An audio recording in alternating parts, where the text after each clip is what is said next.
So I'm a historian of African American history, and I'm particularly interested in African American efforts to contest segregation.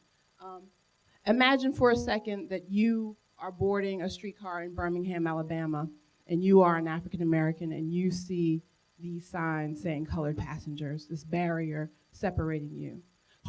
Part of what I do is to think about the people who move through those experiences and imagine how they could still have faith in America, still have faith in the question of citizenship despite that kind of challenge. And the generation that I write about, they failed. They contested segregation at the turn of the 20th century. They had an entire popular social movement where thousands of people participated, and they failed. So it's important for us to remember that just because you are just doesn't mean you'll be a success. But eventually their movement was successful. It was realized in the civil rights generation. And so I think we have to keep that in front of us, that we always don't need this immediate gratification, but that we can imagine a better future even if it's not happening for us. So I'm here to talk today about what matters. Not a big question at all. And so I thought, well, what matters in what I do? And so I'm thinking that for me, as an educator and as an author, race really matters. Now, not race in any sort of scientific sense, right? We know that the way that Americans understand race is really socially constructed. It's dependent on our history, on the things that we valued in a particular time, and still have the residue of those differences in our everyday lives. So most people are really reluctant to talk about race. I joke with my students that when they took a bus ride in to come to class that morning, if they did a poll of the people on the bus, the race would probably not make the poll of things people wanted to talk about. It makes people nervous. It makes them afraid of being racist. It taps into something that we know very out in our everyday lives. And many people are afraid of being wrong, of insulting someone else or hurting someone else's feelings. And so I like to delve right into people's sensitive places and talk about this history. And so we've had a big change in racial history with this guy. The President of the United States, Barack Obama, when he was running for president, many journalists heralded this as a time when we would suddenly become post-racial, when we would forget that race ever existed, that it was ever a problem, and we would overcome. And he was running a campaign that really managed not to talk about race for a really long time. It was kind of miraculous. But then this guy showed up. The Reverend Jeremiah Wright, his former pastor, and he forced Obama to have to talk about race and to think about it. But it was a great thing because Obama ended up giving one of the very best speeches on race in a very long time, probably since the civil rights movement, a speech he called A More Perfect Union. And he reminded us that the problem of race in America still existed, but it had been changing over time, that groups of Americans had come together to make change possible. And we aren't done with race, but it's possible for us to do even more now, to follow in the footsteps of those previous generations. And so for a while, people felt much better about race. Some knew that they elected Barack Obama in this very clear and decisive victory. But then a Harvard professor, Henry Louis Gates, was arrested on his front porch. And Obama commented on it. He was a friend. And Skip Gates, if anyone in America is post-racial, Skip Gates probably is. And so for him to be arrested was quite shocking to many African Americans, but to many white Americans, they didn't understand what the problem was. And so Obama commenting on it forced this, the beer summit at the White House. Really a highlight in the history of summits in the United States. And so we realized that we really hadn't come very far on questions of race if we were back at 1. And then the Obama White House reminded us that even it could be tone deaf on questions of race. When Shirley Sherrod, a civil rights activist and Department of Agricultural employee, was quickly terminated based on an Andrew Breitbart blog video posting in which she was depicted as having said something racist when in fact she was discussing racial reconciliation. And so it reminded us that even the Obama White House might have to have a long way to go in thinking about race and racial assumptions. And so I was thinking about this talk. I was thinking about this national conversation on race, which we often hear in the press when something comes up about African Americans. And so just so we can remember where this phrase comes from Bill Clinton. There he is searching for that national conversation. And Bill Clinton, first in 1997, called for a national conversation. But in many ways, his framework was presentist. It was a back and forth. It was about sort of assigning blame and figuring out what happened in our present day. So whenever these moments of race bubble to the surface, oftentimes they are very grounded in our present day condition.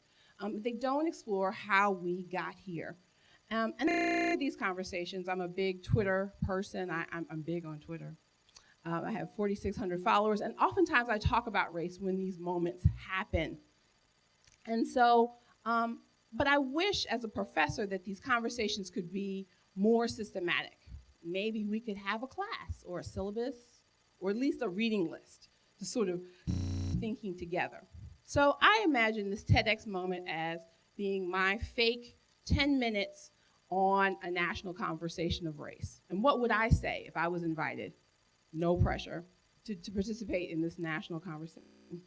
So what I would start with is number 1. This is really old.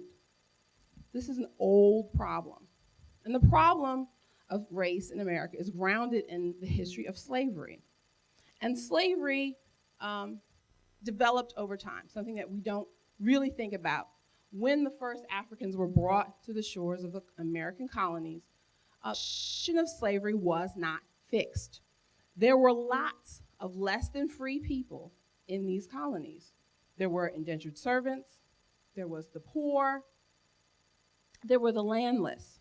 There were women of all backgrounds who had no political voice except through their husbands, particularly if their husbands owned land.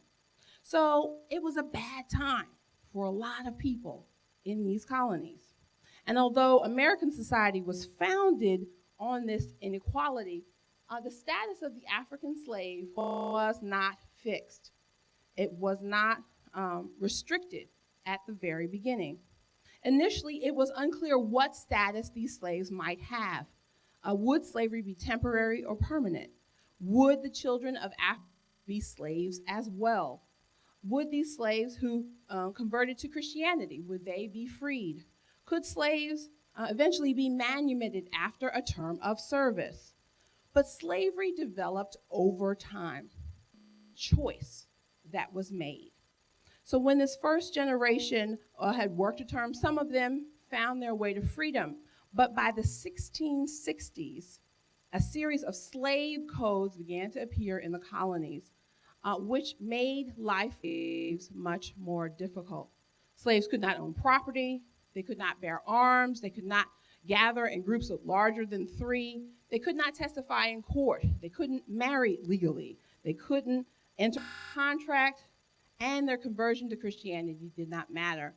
A child born to a woman who was a slave was automatically a slave, no matter the status of her father, changing British common law in a dramatic way. So what about us knowing about this process between 1660 and 1710? Well, this helps us to figure out that racial bias and stigma predates national identity. The reason we have such a hard time getting past it is because it is so old. The Constitution further cemented this inequality in the structure. The 3/5 clause of the Constitution, a constitution that doesn't mention slaves or slavery by name, does cement in this notion that slaves should be counted for purposes of representation, not of their own representation, but of the representation of slave owners. So they will be counted as 3/5 of a person. The Constitution, one of the most federalizing things in the Constitution is something called the Fugitive Slave Act. And it said that slaves were slaves no matter where they went. If they escaped, they could be returned no matter if there was slavery in that state where they had run to. So much of what makes the residue of slavery hard to overcome is the age of this problem. So number two, I would say national conversation on race, that race and racial stigma isn't just a Southern problem. It's an American dilemma. And the questions of race in popular culture and politics are quite old as well. So much of the imagery of racial stereotypes in America is actually popularized in the North very early on. So some of you may remember this unfortunate political cartoon, which was run in the New York Post in 2009, depicting a chimpanzee who had attacked a woman and then was killed. This cartoon puts Obamacare or Obama in place of the chimp, saying that someone else will have to work on health care. Many said this was a racialized image of Obama or Obamacare. Others are saying, well, no, it was just newsworthy discussion of it. But we have to remember that historically, images of African Americans in animalistic fashion are very old. This is a cartoon in 1808 mocking African Americans celebrating the end of the Atlantic slave trade in Philadelphia. And these older images connecting African Americans to primates really are cemented in the American imaginary quite early on. One of the most popular forms of cultural practice that develops in the 1840s is something called minstrelsy, where white performers dress up in blackface for white audiences, and it was popularized in the American North and becomes a sort of Atlantic culture, going over Atlantic into England as well. And one of the most popular minstrel performers was a man named Thomas Daddy Rice. He's depicted here. He created a character called Jim Crow. He said he had traveled south and seen a slave performing a funny little dance and singing a song. His name, he said, was Jim Crow. He made this Jim Crow character into a popular figure, the leading minstrel performers in the world. And Jim Crow was a runaway slave, a wheeling stranger. A slave who would show up thinking he was properly dressed and ready in genteel spaces, actually disturbing the whites in those spaces. And that was the joke, that he didn't understand that he was disturbing what would otherwise be an enjoyable evening for someone else. He would show up in theaters, on trains, and on streetcars. Notice the image of primates blended into the imagery of Jim Crow.